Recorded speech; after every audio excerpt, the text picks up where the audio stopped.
Hello everyone, welcome back to my channel NCRT series. Let's start with today's Hindu news analysis. First article, GDP shrinks by 7.3%, quarter 4 upsticks moderates 2020-21 carnage.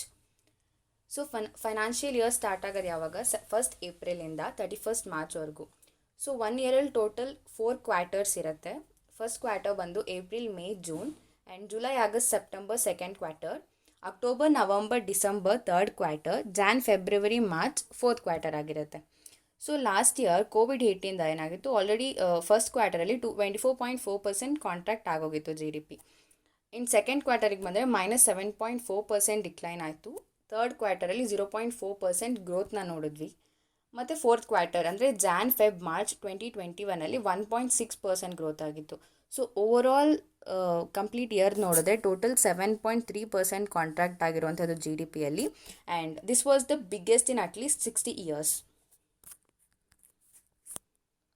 Next article, Supreme Court bats for one price for vaccines across the nation. So ಇಲ್ಲಿ Supreme Court ಹೇಳ್ತಾ ಇರೋವಂಥದ್ದು, ಇವಾಗೇನು government 150 per dose vaccine per ಡೋಸ್ಗೆ 150 rupees ಆಗಿ purchase ಮಾಡ್ಕೊತಾ ಇದೆ. But States ಅದನ್ನು 300 ಇಲ್ಲ 600 ರೂಪೀಸ್ಗೆ ತೊಗೊಳ್ತಾ ಇರೋವಂಥದ್ದು. So Supreme Court one price vaccines across the nation ಇರಬೇಕು. ಸೊ ಗೌರ್ಮೆಂಟ್ ಏನು ಪರ್ಚೇಸ್ ಮಾಡ್ತಾರೆ ಸ್ಟೇಟ್ಗೂ ಅದೇ ಪ್ರೈಸಲ್ಲಿ ಸ್ಟೇಟ್ಸ್ಗೂ ಕೂಡ ತೊಗೊಬೇಕು ಅಂತ ಹೇಳ್ತಾ ಇರೋವಂಥದ್ದು. So one price across the nation. Next article, Central Vista project essential of public importance, Delhi High Court. So ಇಲ್ಲಿ ಸೆಂಟ್ರಲ್ ವಿಸ್ಟಾ ಪ್ರಾಜೆಕ್ಟ್ ಏನು ಡೆವಲಪ್ಮೆಂಟ್ ಆಗ್ತಾಯಿತ್ತು ಅದ್ರ ಮೇಲೆ ಪಿಟಿಷನ್ ಇತ್ತು. ಸೊ ಇಂಥ ಕೋವಿಡ್ ಸಿಚುಯೇಷನ್ಸ್ ಟೈಮಲ್ಲಿ ಈ ಪ್ರಾಜೆಕ್ಟ್ನ ಸಸ್ಪೆಂಡ್ ಮಾಡಬೇಕು, ಸ್ಟಾಪ್ ಮಾಡಬೇಕು ಅಂತ. ಅದಕ್ಕೆ the bench of chief justice DN Patil ಮತ್ತು ಜಸ್ಟಿಸ್ ಜ್ಯೋತಿ ಸಿಂಗ್ ಅವ್ರು ಹೇಳಿರೋವಂಥದ್ದು, ಯಾವುದೇ ರೀಸನ್ ಇಲ್ಲ ಈ ಪ್ರಾಜೆಕ್ಟ್ನ ಸಸ್ಪೆಂಡ್ ಮಾಡುವಂಥದ್ದು, ಕನ್ಸ್ಟ್ರಕ್ಷನ್ ಆ್ಯಕ್ಟಿವಿಟಿನ ನಿಲ್ಲಿಸುವಂಥದ್ದು. ಬಿಕಾಸ್ ವರ್ಕರ್ಸ್ ಅಲ್ಲೇ ಸ್ಟೇ ಆಗ್ತಾ ಇದ್ದಾರೆ ಸೆಂಟ್ರಲ್ ವಿಸ್ಟಾ ಪ್ರಾಜೆಕ್ಟ್ ಸೈಟಲ್ಲಿ, ಮತ್ತು ಅವರೆಲ್ಲ ಕೋವಿಡ್ ಪ್ರೋಟೋಕಾಲ್ಸ್ ಗೈಡ್ಲೈನ್ಸ್ನ ಫಾಲೋ ಮಾಡ್ತಾ ಇದ್ದಾರೆ. So they are safe. ಮತ್ತು ಈ ಪ್ರಾಜೆಕ್ಟ್ನ ಏನಾದರೂ ಈಗ ಸ್ಟಾಪ್ ಮಾಡಿದ್ರೆ ಪ್ರಾಜೆಕ್ಟ್ ಕರೆಕ್ಟ್ ಟೈಮಿಗೆ ಕಂಪ್ಲೀಟ್ ಆಗಲ್ಲ. ಬಿಕಾಸ್ ಅದು ನವಂಬರ್ 2021 ಅಷ್ಟರಲ್ಲಿ ಕಂಪ್ಲೀಟ್ ಆಗಬೇಕು. ಸೊ ಈ ಪ್ರಾಜೆಕ್ಟ್ ನಿಲ್ಲಲ್ಲ, ಇದ್ರ ವರ್ಕಿಂಗ್ ಸ್ಟಾಪ್ ಆಗಲ್ಲ ಅಂತ ಹೇಳಿರೋವಂಥದ್ದು. ಸೆಂಟ್ರಲ್ ವಿಸ್ಟಾ ಪ್ರಾಜೆಕ್ಟ್ ಬಗ್ಗೆ ನೋಡೋಣ. So the Union Ministry of Housing and Urban Affairs proposed a Central Vista redevelopment project. So Union Ministry of Housing ಮತ್ತು ಅರ್ಬನ್ ಅಫೇರ್ಸ್ ಅವರು ಸೆಂಟ್ರಲ್ ವಿಸ್ಟಾ ರೀಡೆವಲಪ್ಮೆಂಟ್ ಪ್ರಾಜೆಕ್ಟ್ನ 2019 propose ಮಾಡಿರೋವಂಥದ್ದು.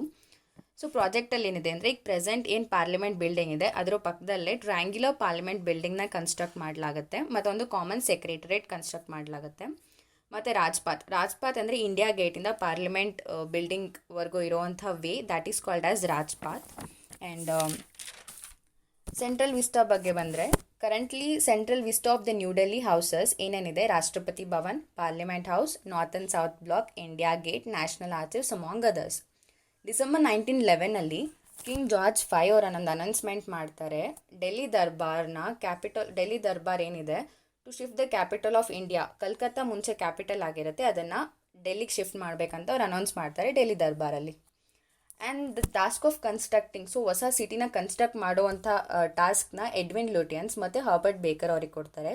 Herbert Baker is a prominent architect in South Africa. And Union Building ಏನಿದೆ Pretoria South ಆಫ್ರಿಕಾದಲ್ಲಿ, ಅದನ್ನು ಕೂಡ architect design ಮಾಡಿದವರು Herbert Baker ಅವರು. And Parliament House building was designed by Lutyens. So Parliament House ಬಿಲ್ಡಿಂಗ್ನ design ಮಾಡಿದವರು Lutyens ಮತ್ತು Herbert Baker ಇಬ್ಬರು. ರಾಷ್ಟ್ರಪತಿ ಭವನ್ ಡಿಸೈನ್ ಮಾಡಿದ್ದು ಎಡ್ವಿನ್ ಲುಟಿಯನ್ಸ್, ಮತ್ತು ಸೆಕ್ರೆಟ್ರೇಟ್ ಅದರಲ್ಲಿ ನಾರ್ತ್ ಬ್ಲಾಕ್ ಸೌತ್ ಬ್ಲಾಕ್ ಎರಡು ಇದೆ, ಅದನ್ನು ಡಿಸೈನ್ ಮಾಡಿದಂಥವ್ರು ಹರ್ಬರ್ಟ್ ಬೇಕರ್.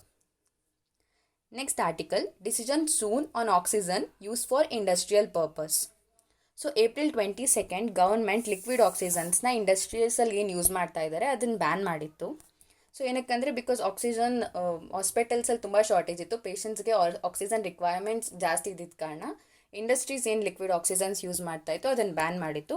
ಬಟ್ ಇವಾಗ ಮತ್ತೆ ರೆಸ್ಟ್ರಿಕ್ಷನ್ಸ್ನ ತೆಗಿಬೋದು ಅಂತ ಹೇಳ್ತಾ ಇರೋಂಥದ್ದು. ಬಿಕಾಸ್ ಆಕ್ಸಿಜನ್ ಏನಿದೆ, ಆಕ್ಸಿಜನ್ ಹಾಸ್ಪಿಟಲ್ಸ್ಗೆ ಏನು ಸಪ್ಲೈ ಆಗಿದೆ ಆ ಸಪ್ಲೈ ಮಾಡಬೇಕಾಗಿದೆ, ಅದರದ್ದು ಕಮ್ಮಿ ಆಗಿರುವಂಥದ್ದು. ಬಿಕಾಸ್ ಮುಂಚೆ 8,900 MT of oxygen supply last month ಇತ್ತು, ಇವಾಗ 5,200 ಮೆಟ್ರಿಕ್ ಟನ್ಸ್ಗೆ ರೆಡ್ಯೂಸ್ ಆಗಿರುವಂಥದ್ದು. ಫ್ಯೂಚರ್ ಇನ್ ನೆಕ್ಸ್ಟ್ ವೀಕಲ್ಲಿ ಪ್ರಾಬಬ್ಲಿ 3,000 MT ಅಷ್ಟು ರೆಡ್ಯೂಸ್ ಆಗ್ಬೋದು ಅಂತ ಹೇಳ್ತಾ ಇದ್ದಾರೆ. ಸೊ ಇಲ್ಲಿ ಆಕ್ಸಿಜನ್ ಶಾರ್ಟೇಜ್ ರೆಡ್ಯೂಸ್ ಆಗ್ತಾ ಇರೋ ಕಾರಣ ಮತ್ತು ರೆಸ್ಟ್ರಿಕ್ಷನ್ಸ್ ಏನು ಇಂಡಸ್ಟ್ರಿ ಮೇಲೆ ಹಾಕಿತ್ತು ಆಕ್ಸಿಜನ್ ಲಿಕ್ವಿಡ್ ಆಕ್ಸಿಜನ್ಸ್ನ ಯೂಸ್ ಮಾಡಬಾರ್ದಂತ. ಸೊ ಪ್ರಾಬ್ಲಿ ಯೂಸ್ ಮಾಡೋದಕ್ಕೆ ಅಲೋ ಮಾಡಬಹುದು. Next article, defence ministry notifies 108 negative imports. So defence ministry Monday second negative import ಲಿಸ್ಟ್ನ ಅನೌನ್ಸ್ ಮಾಡಿರೋವಂಥದ್ದು. ಸೊ ಫಸ್ಟ್ ನೆಗೆಟಿವ್ ಇಂಪೋರ್ಟ್ ಲಿಸ್ಟಲ್ಲಿ 101 ಐಟಮ್ಸ್ ಇತ್ತು. ಇವಾಗ ಸೆಕೆಂಡ್ ನೆಗೆಟಿವ್ ಇಂಪೋರ್ಟ್ ಲಿಸ್ಟಲ್ಲಿ ಟೋಟಲ್ 108 ಐಟಮ್ಸ್ ಇದೆ. ಸೊ ಈ ನೆಗೆಟಿವ್ ಇಂಪೋರ್ಟ್ ಲಿಸ್ಟ್ ಅಂದ್ರೇನು? ನೆಗೆಟಿವ್ ಇಂಪೋರ್ಟ್ ಲಿಸ್ಟ್ ಅಂದರೆ ನಾವು ಬೇರೆ ಕಂಟ್ರಿಯಿಂದ ನಾವೇನೂ ಇಂಪೋರ್ಟ್ ಮಾಡ್ಕೊಳ್ಳಲ್ಲ, ನಮ್ಮ ಕಂಟ್ರಿಲೇ ನಾವು ಮ್ಯಾನುಫ್ಯಾಕ್ಚರ್ ಮಾಡಿ ನಮ್ಮ ಕಂಟ್ರಿಯಿಂದನೇ ಎಕ್ಸ್ಪೋರ್ಟ್ ಮಾಡುವಂಥದ್ದು. ಸೊ ಅದನ್ನು ನೆಗೆಟಿವ್ ಇಂಪೋರ್ಟ್ ಲಿಸ್ಟ್ ಅಂತಾರೆ. Next article, Mohapatra to be interim chief of CBDT. So Union government Monday Mohapatra ಅವ್ರನ್ನ ಇಂಟರಿಮ್ ಚೀಫ್, CBDTಗೆ ಇಂಟರಿಮ್ ಚೀಫ್ ಆಗಿ ಅಪಾಯಿಂಟ್ ಮಾಡ್ಕೊಂಡಿರೋವಂಥದ್ದು ಫಾರ್ 3 months. ಸೊ ನಾವು CBDT ಬಗ್ಗೆ ನೋಡೋಣ. CBDT is a statutory body established as per the Central Board of Revenue Act 1963. And it is India's Financial Action Task Force Unit. Administer ಯಾವ department? Revenue department ಕೆಳಗಡೆ administer ಆಗಿರುವಂಥದ್ದು. ಮತ್ತು ಯಾವ ministry ಕೆಳಗಡೆ ಬರುತ್ತೆ ಅಂದರೆ ministry of finance. And CBDT structure ನೋಡೋದಾದರೆ ಇದರಲ್ಲಿ ಚೇರ್ಮ್ಯಾನ್ ಮತ್ತು 6 ಮೆಂಬರ್ಸ್ ಇರ್ತಾರೆ. They deal with income tax and revenue, administration, legislation, audit and judicial, investigation, TPS and system. And members of the CBDT, they are selected from Indian Revenue Service, IRS. Functions ಏನು? They deals with the matter related to laying and collecting the direct taxes. Formation of various policies, supervision of the entire income tax department, suggest legislative changes in direct tax enactments, suggest changes in tax rates. Next article, Juhi Chawla moves high court on 5G technology. So Juhi Chawla ಗೊತ್ತಿರೋ ಹಾಗೆ Bollywood actor ಇವ್ರು high court ಹತ್ರ scientific study regarding ಯಾವುದು 5G technology ಇಂಡಿಯಾದಲ್ಲಿ official ಆಗಿ 5G technology launch ಮಾಡೋದಕ್ಕಿಂತ ಮುಂಚೆ ಅದರ ರೇಡಿಯೇಷನ್, ಅದರಿಂದ ಆಗುವಂಥ ಅಡ್ವರ್ಸ್ ಎಫೆಕ್ಟ್ಸ್, ಅಡಲ್ಟ್ ಮತ್ತು ಮಕ್ಕಳ ಮೇಲೆ ಆಗುವಂಥ ಅಡ್ವರ್ಸ್ ಎಫೆಕ್ಟ್ಸ್ ಅದ್ರ ಬಗ್ಗೆ ಹೈಕೋರ್ಟ್ ಹತ್ರ ಒಂದು ಸೈಂಟಿಫಿಕ್ ಸ್ಟಡಿನ ಅವ್ರು ಕೇಳ್ತಾ ಇರೋವಂಥದ್ದು. ಸೊ ಈಗ ಬಿಕಾಸ್ ಆಬ್ವಿಯಸ್ಲಿ ರೇಡಿಯೇಷನ್ಸ್ ಏನಿದೆ ಅದಕ್ಕೆ ಜಾಸ್ತಿ ಎಕ್ಸ್ಪೋಸ್ ಆಗೋದ್ರಿಂದ that can lead to serious health problems ಮತ್ತು eventually even death, that can lead to death. So ರೇಡಿಯೇಷನ್ಸಲ್ಲಿ 2 ಟೈಪ್ ಇದೆ. ಒಂದು ಅಯೋನೈಸಿಂಗ್ ರೇಡಿಯೇಷನ್ಸ್ ಅಂತ. ಅಯೋನೈಸಿಂಗ್ ರೇಡಿಯೇಷನ್ಸ್ ಯಾವುದು? For example alpha particles, beta particles, gamma rays, X rays. So non ionising radiations ಯಾವ್ಯಾವುದು? Ultraviolet radiation, visible light, infrared, microwave, radio waves. So ಅದು. And ಅಯೋನೈಸಿಂಗ್ radiations are more dangerous than non ionising radiations. Next article, Justice Mishra likely to be head NHRC. So here we shall learn about NHRC. So NHRC ಏನಿದೆ of India, that is an independent statutory body established ಆಗಿದೆ 12th October 1993 as per the provision of Protection of Human Rights Act. Later amend ಆಗಿರೋದು 2006 ಅಲ್ಲಿ. NHRC ಕೆಲಸ ಏನು? To protect the human rights in the country. ಯಾವ್ಯಾವ ಥರ rights ಅಂದರೆ rights related to life, liberty, equality and dignity of the individual. ಇದೆಲ್ಲ which all these rights have been guaranteed by Indian Constitution to us. And NHRC ಏನಿದೆ ಇದು multi member body. Chairman ಇರ್ತಾರೆ ಮತ್ತು 7 other members ಇರ್ತಾರೆ. So out of 7 ಮೆಂಬರ್ಸಲ್ಲಿ ex officers ಕೂಡ ಇರ್ತಾರೆ. President chairman ಮತ್ತು NHRC ಅದರ್ ಮೆಂಬರ್ಸ್ನ ಅಪಾಯಿಂಟ್ ಮಾಡ್ಕೊತಾರೆ ಹೈ ಪವರ್ಡ್ ಕಮಿಟಿ ರೆಕಮೆಂಡೇಷನ್ಸ್ ಮೇಲೆ. They are headed by the prime ministers. And the chairperson and the members of the NHRC they are appointed for 5 years. So 5 yearsಗೆ appoint ಆಗ್ತಾರೆ, ಇಲ್ಲಾಂದರೆ age 70 years ಆಗೋವರೆಗೂ. So ಯಾವ್ದು ಹತ್ರ ಇದೆ ಅದು.